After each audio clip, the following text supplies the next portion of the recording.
9 pa nga lang ng umaga ay ihahatid na nga si Kyle ng daddy niya sa may court. Bago nga yon ay nagpabango na nga muna si Kyle dito bago nga siya umalis. Marami nga talagang kasali ngayon kaya aabutin talaga to ng hapon. Siya na nga muna ang ihahatid ng daddy niya at mamaya na nga lang kami susunod. Inabol ko nga muna tong sila Kyle bago nga talaga siya ihatid ng daddy niya. Inilinan ko nga talaga si Kyle na wag malikot doon at wag lalabas talaga. Halos nandito na nga daw lahat kaya naman buti na nga lang talaga at nauna na namin ihatid dito si Kyle. Nilagay na nga muna ng daddy niya dito yung gamit niya. Kyle na nga lang pala yung iniintay tapos pagdating niya nga dito nagpalit na nga muna talaga siya ng jersey niya. Tapos sinapatusan na nga muna talaga siya dito ng daddy niya. Sabi nga ni Kyle siya na pero makulit talaga yung daddy niya. Kapag si Kyle kasi talaga yung nagsisinta sa sapatos niya hindi nga talaga mahigpit. Kaya naman yung daddy na nga lang niya yung nag-ayos. Bago nga talaga siya umalis siniguro nga talaga niya na okay nga talaga dito si Kyle. Katapos nga nilang mag-picture taking ito na nga at nakipalo-palo na nga muna dito si Kyle. Dahil maya-maya nga lang ay mag-uumpisa na nga din talaga yung tournament. Pagdating nga ng daddy ni Kyle, hinintay ko na nga lang siyang makagayak tapos umalis na nga din kami kaagad. Naghapat nga lang ako tapos yung daddy ni Kyle nagbuhos nga lang saglit dahil mainit talaga. Pagdating nga namin dito tapos na nga yung unang laro nila Kyle at sila nga yung nanalo ng partner niya. Sayang nga lang talaga at hindi nga namin naabutan ng daddy niya. Ayaw na nga talagang magpalambing dito ni Kyle at nilayuan na nga ako, Diyos ko po.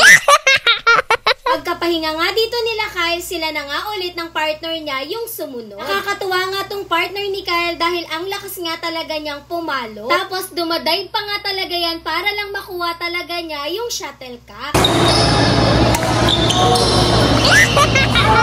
Hindi ko nga namamalayan, magche-change court na nga sila.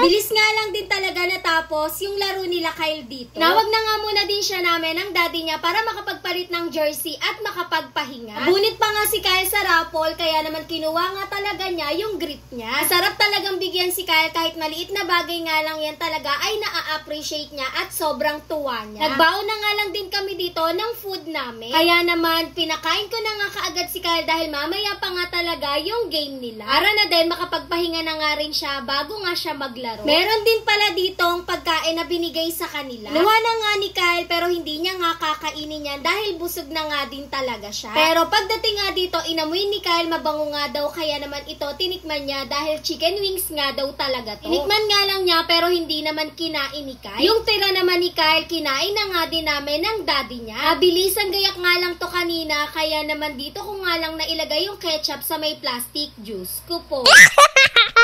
Una na nga nag-start kaya naman nung nakapagpahinga na nga sila Kyle, tinawag na nga yung pangalan nila. Nakakatuwa nga yung partner ni Kyle dahil lumilipad talaga yan, Char.